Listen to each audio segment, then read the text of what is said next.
Pega a imagem do rapaz lá, por favor. Olha aqui, essa é a moça, mas tem o rapaz também, olha ele aí. O que aconteceu? Eles têm um namoro e eles foram para um mirante, eles estavam brigados, foram começar a conversar onde namoravam. O mirante da Serra do Rola Moça. Vai vendo. Olha, eles ficam aí em cima, no mirante do Rola Moça. E aí, o que aconteceu? A namorada caiu lá de cima. Esse aí, que é o namorado, disse que ela, como ele não queria voltar ao namoro, ela se jogou. Ela diz o seguinte, ele me jogou lá de cima porque eu não queria namorar com ele. Fato é que a moça rolou e o moço está contando uma história que a polícia não está muito convencida. Põe no Cidade. Por sorte, a garota não se feriu gravemente. O namorado dela também apresentava escoriações pelo corpo. O casal mora em Belo Horizonte, mas decidiu resolver o problema amoroso nas montanhas em Nova Lima, onde costumavam namorar nos fins de semana. O casal estava junto há cerca de 1 ano, mas nos últimos tempos o relacionamento não ia nada bem. Foi aí que eles decidiram sair para conversar. O local escolhido, o mirante da Serra do Rola Moça. Um cenário até então muito romântico, mas que neste caso acabou se transformando em um grande perigo por causa do rumo da conversa. Os dois acabaram discutindo e a adolescente foi parar lá embaixo. O namorado pegou o carro que estava estacionado ali na rodovia e foi embora, deixando a adolescente para trás. Ela conseguiu pedir ajuda e foi levada até uma companhia da Polícia Militar que fica bem próximo daqui. Lá ela contou aos policiais que o namorado teria tentado matá-la. Os militares foram atrás do rapaz, conseguiram localizá-lo, mas ele deu outra versão para os fatos. Disse que a jovem, inconformada com o fim do relacionamento, teria tentado se matar, se jogando aqui de cima. O caso foi parar na Delegacia de Mulheres de Nova Lima.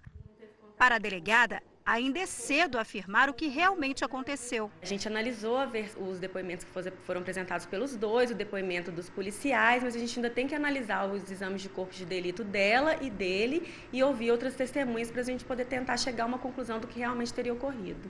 O rapaz foi autuado em flagrante por lesão corporal e pagou fiança de R$ 900 para responder o processo em liberdade. O cara joga. A moça lá daquela altura, R$ 900, está resolvido. É mole o Brasil, né não? R$ 900, outro atropela, paga, mata outro, paga R$ 3.000, sai. É uma balbúrdia, uma confusão, uma falta. Sabe o que é isso? Eu vou explicar o que eu acho. É tanta impunidade que parece que uma coisa vai contagiando a outra, não é? Você olha o Congresso Nacional, 100 sujeitos que representam a população que votou neles, está lá. Tudo respondendo a processo. Processo por roubalheira, corrupção absoluta. E estão lá. Lá dão palpite, dão entrevista, como se nada acontecesse. Aqui o cara mata, vai preso. Ah, não, ele tem casa. Ah, tem emprego. Ah, e não tem, ele é réu primário. Ah, então deixa responder solto. E o cara deu 50 tiros na cabeça da ex-mulher. E fica tudo por isso mesmo. Aí você olha lá, eu estava hoje, acordei, foi me dando um desânimo. Eu comecei a ler o jornal, eu agora com esse negócio, essa crise política, eu fico até de madrugada vendo os noticiários. Aí eu for dormir e acordo um pouco mais tarde. Mas hoje, aí eram umas 8 horas, acordei para tomar café, leio o jornal, aí eu olho, Supremo Tribunal Federal não sabe ainda quando vai julgar Eduardo Cunha, presidente da Câmara, com 6 contas na Suíça e réu no Supremo Tribunal Federal. Aí olho lá, Supremo não sabe quando vai, tocar para frente 9 inquéritos, né, que agora vão virar processos, apontando por corrupção o presidente do Senado, Renan Calheiros. 9. Não é um, são 9. Mesmo um é de uma gravíssima, é de uma gravidade gigante. 9 processos.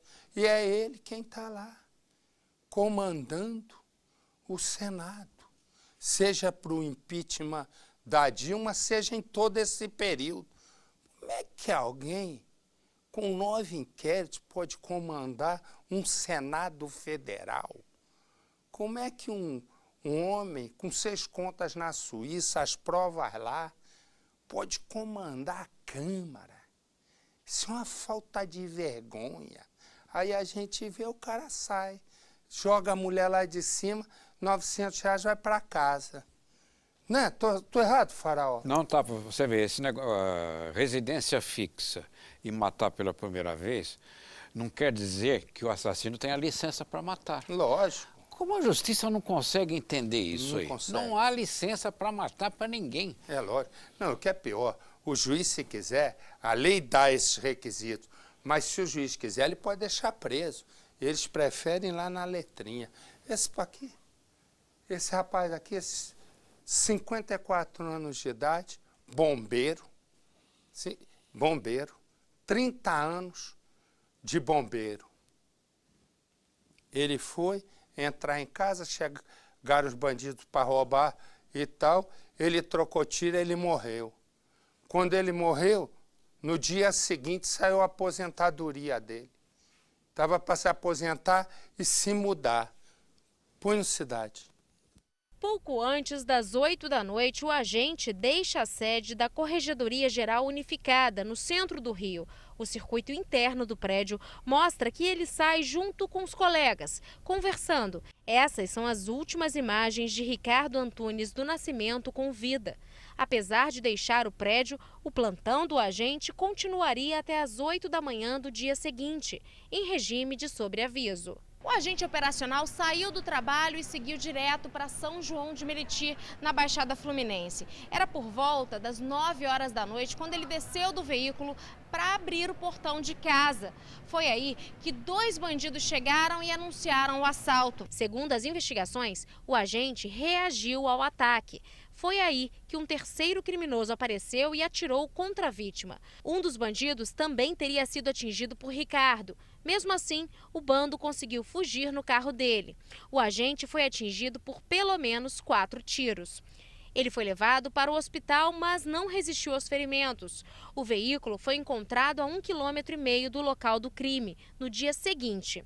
A perícia foi feita. A pistola, que também estava com o agente, foi roubada. O nosso interesse, além de chegar à autoria, no caso, é também localizar e apreender essa arma, né? Recuperar essa arma de fogo. Deixa eu contar aqui uma história. Esse rapaz aqui chama-se Everton. E ele conseguiu um emprego numa madeireira. E aí ele foi, era perto da onde pai, madrasta e tal, morava no interior do Rio Grande do Sul.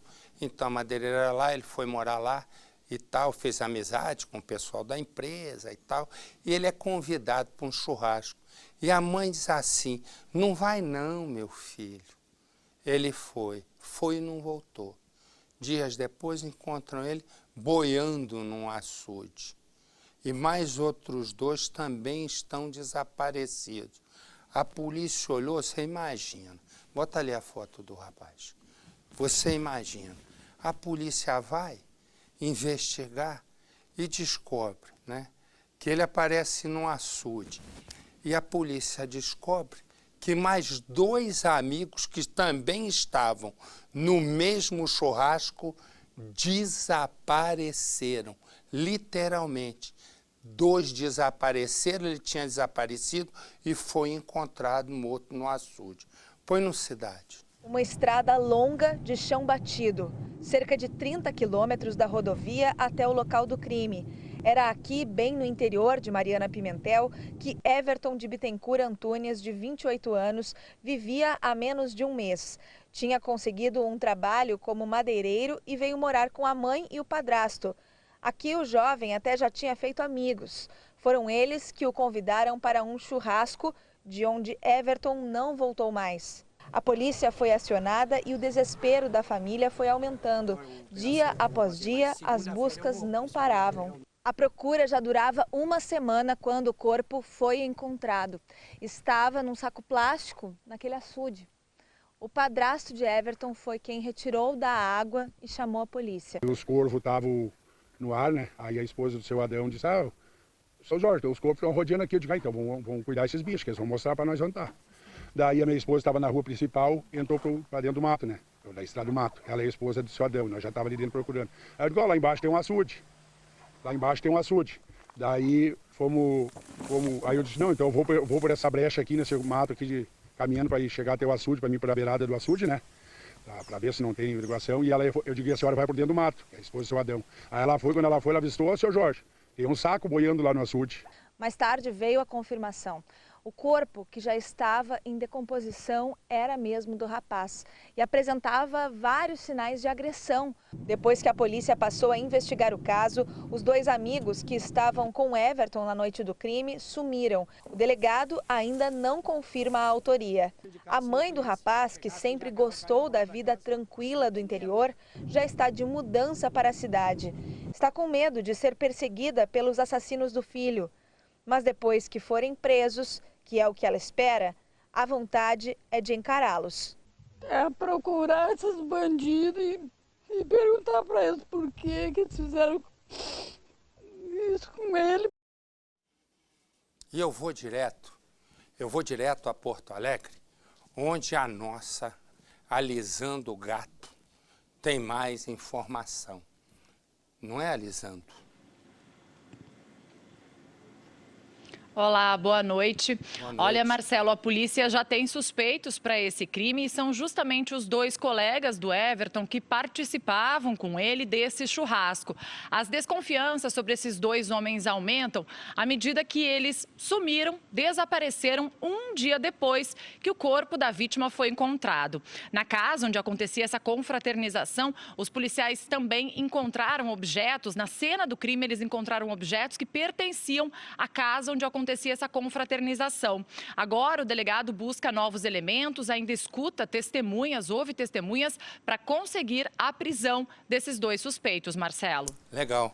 Quer dizer, mas esses dois que desapareceram, me explica melhor, por que tá regalando o olho assim, grandão? Hein?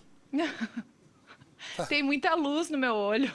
É? Pode falar. Faz assim, ó, fala assim, ó. Ó. Faz assim com a mão. Esses dois que desapareceram... Assim, nem no sol. Aí assim você bate continência. Tu é do exército? Deixa eu te fazer uma pergunta. Não. Esses dois que desapareceram, como é que é a mesma história? Eles desapareceram, na verdade, um dia depois que o corpo foi localizado. Ou seja, eles continuaram a vida normal deles. Uma semana demorou para esse corpo ser localizado, você entendeu? Entendi. Então não tem assim, eles não desapareceram no mesmo dia. Entendi. Aí isso os torna os principais suspeitos. Ah, legal. Não, porque a minha sensação é que eles também tinham desaparecido. Vou te fazer uma outra pergunta. Por que te chamam de Alisando o Gato? Essa é uma dúvida grande. Eu acho que foi uma pessoa muito criativa, com um cérebro bem pensante, assim, cheio de ideias, que me deu esse apelido, tipo você, né, Marcelo? Não, mas não fui eu, não. Deve ser pesado. Como é que você tem... Mas teu nome é Alisando o Gato, não? Não, né? Lisandra Ongarato. Então, Alisando o Gato, então tá certo. Agora, teu nome é Alisando o Gato, é por isso que te chamam de Alisando o Gato. Agora eu entendi. Deve ser. Por que quando você conversa comigo, teu olhinho fica normal? Quando você vai falar, tu fica com o olho arregalado? É a concentração, eu acho mesmo, uma questão de concentrar, assim. Mas eu tenho esse costume, eu acho que é o olho claro, aí fica mais... Tá. Quer dizer que se aberto. você tem negócio de concentração, se você jogasse futebol que vive concentrado, tu ia estar vesga, né? De tanto que tu abre esse olhão, né?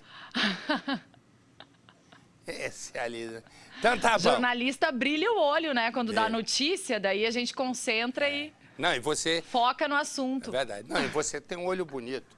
Um olho negro. Obrigada. Ah, pronto, agora já vai querer conversa. Até Não, logo. é verde. Eu sei que é verde, eu tô mexendo. Então até logo, tá? Tchau, tchau. Já ficou vermelha, 2 minutos. Não aguenta muito. Vamos lá pensar no seguinte. Me dá a imagem, que a imagem eu vou explicando com a imagem. Repara que tem um sujeito ali que vai ser preso. Tá uma confusão lascada. Por quê? Ele pegou um carro, andou pela confusão, andou pela contramão, bateu em outro carro, 2 pessoas ficaram feridas, uma delas uma criança. Ele atravessou o canteiro central da rua, atropelou todos os comerciantes, derrubou tudo, atingiu um outro garoto que tomava sorvete na calçada e outras 2 crianças que estavam ali, que escaparam por pouco. Olha lá, olha a confusão quebrando lá. Corta aqui pra mim. Sabe quem ele é? Ele é um policial militar afastado da PM porque tá surtado, tá doido e resumo. Mas só esqueceram de colocá-lo internado. O que ocorre? Ele pegou o carro com carteira de habilitação, creio eu, tudo direitinho, em vez de... surtou, não pode trabalhar, está gravemente doente. Em vez de recolher ele para o hospital, disse, ó, você tá doido, não fica aqui na PM, não. Vai para a rua. Que tal? Põe no Cidade. O vídeo feito com o celular mostra parte da confusão. No centro da imagem, uma caminhonete bastante danificada e o desespero de quem estava no local.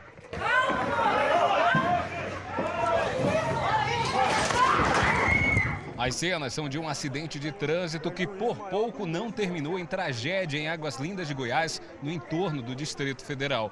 O veículo teria batido em outro carro e invadiu a calçada. O motorista é este homem que aparece ao lado da caminhonete. A população tenta impedir que ele fuja. O corre-corre começa quando ele tem uma crise de fúria e começa a agredir quem estava no local.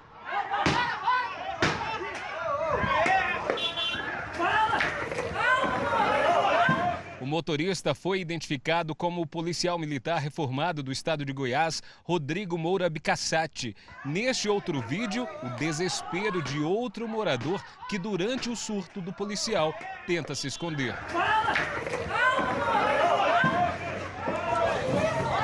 O vídeo mostra ainda o momento em que o acusado é rendido por policiais militares que foram chamados ao local. Ele também aparece nessas fotos conversando com os PMs. Quando ele vinha na contramão, bateu no primeiro carro. Aí quando o pessoal que estava no comércio ouviu o barulho, todo mundo saiu para fora para ver o que era. Tinha um menino tomando sorvete e tinha outras 2 crianças do lado. Os pais estavam fazendo compra na loja ao lado. Quando ouviram o barulho, todo mundo saiu, aí o que estava com os meninos no carro deu tempo de tirar o carro. E o que estava tomando sorvete, o pai pegou o menino e saiu correndo. Foi na hora que o carro entrou nas 2 lojas. O motorista da caminhonete, o Rodrigo, seguia na contramão dessa avenida. Ele veio nesse sentido, da avenida, da rodovia, para a área interna aqui da região, que é o Camping Clube, aqui de Águas Lindas de Goiás. Ao chegar nesse trecho, ele terminou atingindo um carro que tinha acabado de sair daquele supermercado. Dentro do carro estava um motorista e uma criança que ficou machucada. Logo após atingir o carro, Rodrigo tentou ligar a caminhonete, conseguiu ligar o veículo em alta velocidade, passou por cima aqui do canteiro. A gente vê exatamente que ele saiu arrancando tudo o que via pela frente. A árvore ficou aqui no chão. Além disso, Toda a vegetação aqui, a gente consegue perceber, foi arrancada pelo motorista que conseguiu atravessar a pista passando aqui por cima do canteiro. Como o local é uma área de muito movimento, existem muitos comércios por aqui, ele conseguiu atravessar, vamos tentar atravessar aqui, Apolion, cuidado, aí no degrau. Ele conseguiu passar em alta velocidade aqui pelo meio da pista e saiu arrastando tudo que via pelo caminho. Cones, as pessoas começaram a correr por conta do barulho e da velocidade que a caminhonete terminou tomando nesse trecho. E ao chegar aqui, ele perdeu o controle. Terminou subindo a calçada. Aqui existem dois comércios, uma loja de roupas e também uma lanchonete, uma loja de lanches. Várias pessoas estavam sentadas aqui. No momento em que elas perceberam que a caminhonete vinha em alta velocidade, todo mundo saiu correndo. O veículo subiu a calçada, veio arrastando cadeira, placa e só parou porque atingiu essa coluna de metal aqui. O impacto foi tão forte que a coluna partiu no meio e toda a estrutura aqui de cima corre o risco agora de desabar por conta do impacto. Na mesma hora ele queria fugir, a população não deixou. Maria Nilde é dona de uma das lojas atingidas pelo policial reformado. Ela ainda não conseguiu esquecer o susto e a confusão. Eu ouvi só o barulho como se fosse um vento forte. Quando eu saí na porta, eu não saí nem até aqui fora, porque eu não consegui mais nem sair do chão, porque eu vi o carro vindo direto para a loja. Veio direto, aí já chegou, já pegou a loja do menino aqui, já levou os manequins dele com tudo na frente. E saiu levando tudo, quebrando mesa, cadeira, quase matou as criancinhas. As pessoas tentaram segurar ele e ele pegou uma faca e começou a se defender da multidão, né? Aí nessa minha mãe saiu ferida na mão, meu irmão caiu, machucou a perna, sei que foi uma confusão, né? Jonathan também estava na calçada quando viu Rodrigo durante o ataque de fúria. Tá bem alterado ele. E não acho também só o uso do álcool, acho que deve ter usado outras coisas também, sim. Não está o estado normal. Não está. Não. Em nota, a Polícia Militar do Estado de Goiás informou que Rodrigo Moura foi reformado em outubro de 2006 por problemas psicológicos. Diz ainda que o teste de alcoolemia feito com o motorista deu negativo. Mesmo assim, Rodrigo foi levado para a delegacia, onde teria sido autuado por lesão corporal no trânsito, ameaça, dirigir em alta velocidade e trafegar com veículo automotor sem habilitação. Mas aqui na delegacia a informação é outra. O delegado informou que o caso foi registrado apenas como acidente de trânsito sem vítimas e que o autuado não chegou a ficar detido. Ele teria sido levado pelos próprios policiais militares que atenderam a ocorrência. Nós ligamos mais cedo para o batalhão aqui de Águas Lindas. Recebemos a informação de que o policial militar reformado teria sido encaminhado para a penitenciária da Polícia Militar aqui na cidade. Mas como ele não faz parte do efetivo de Águas Lindas, teria sido transferido para a Corregedoria da Polícia Militar de Goiás, na cidade de Goiânia. Esse aqui que tem uma cadeira, eu quando bati o olho, eu disse, caramba, uma cadeira igual a de Percival. Interessante.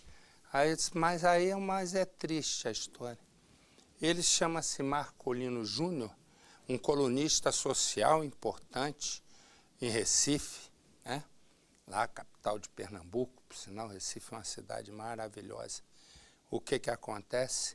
Acontece o seguinte, Marcolino Júnior tinha um relacionamento amoroso. Eu não sei porque quando é um casal, casal de homem com homem, mulher com mulher, em vez de dizer namoravam, os caras que têm um pouco de vergonha ou não gostam, elas escrevem relacionamento amoroso. É cada uma que eu vejo. O mundo mudou, né? Marcolino, vou eu falar do meu jeito. Marcolino Júnior tinha um namorado, né? Ele tinha um namorado, mas agora Marcolino está morto. E a polícia apreendeu 2 caras, né, que, segundo a polícia, mataram Marcolino, colunista social. Né? O corpo dele foi encontrado perto de um matagal e tal. E resumo, os 2 que mataram, amigos dele.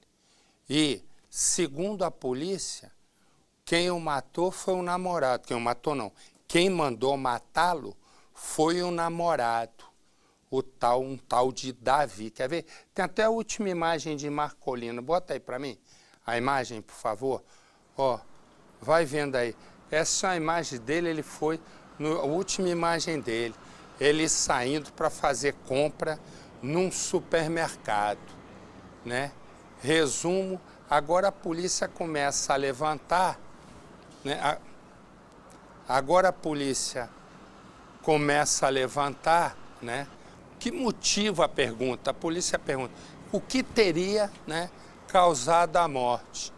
O que teria, segundo a polícia, ele tem bens e aí, por isso, queriam matá-lo. Põe no Cidade. Essas imagens são das últimas horas de vida do jornalista Marcolino Júnior, de 46 anos. Ele não imaginava que logo depois seria assassinado. O mandante do crime é um ex-funcionário do colunista social, Davi Fernando Germano, de 22 anos.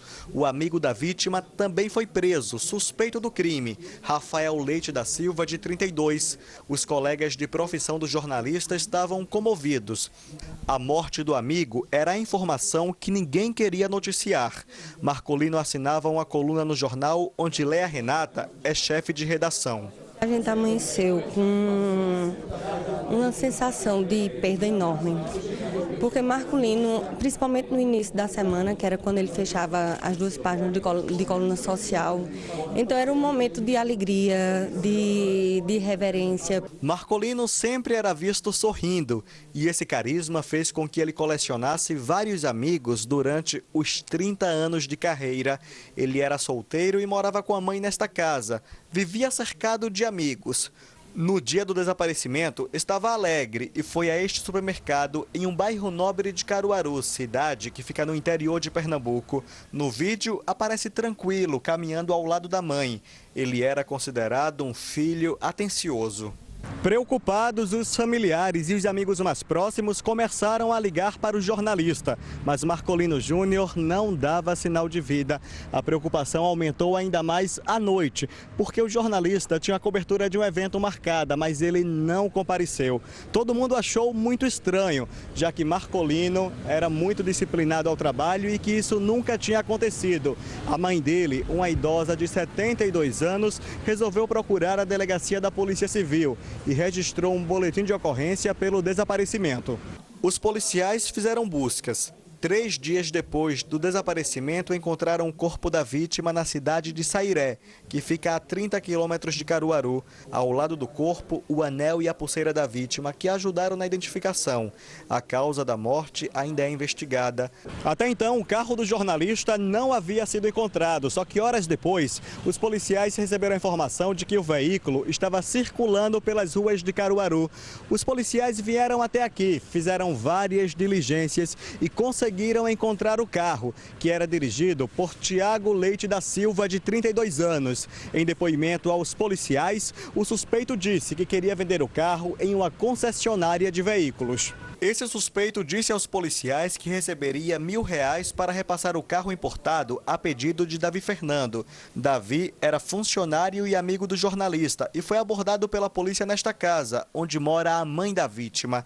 Ele foi ao endereço para consolar a família, como se nada tivesse acontecido. Davi era um menino bom, um menino prestativo. A gente nunca imaginou assim. A gente ainda tá até sem acreditar, né? Davi Fernando trabalhava como assistente do jornalista há aproximadamente 1 ano. De acordo com a polícia, os dois já tiveram um relacionamento amoroso. Davi teria planejado o crime para ficar com o carro e também com objetos da vítima. A gente acredita que não houve envolvimento passional, né? O principal motivo desta morte realmente foi questão patrimonial e de valores que pertenciam à vítima. O inquérito policial que investiga a morte do jornalista pernambucano ainda não foi concluído. A equipe já sabe que Davi Germano é o mandante do crime e que Rafael Leite iria revender o carro. Os policiais querem descobrir agora quem foi o executor. É possível que outras pessoas sejam presas. A lembrança boa que vai ficar dele é o sorriso, as brincadeiras.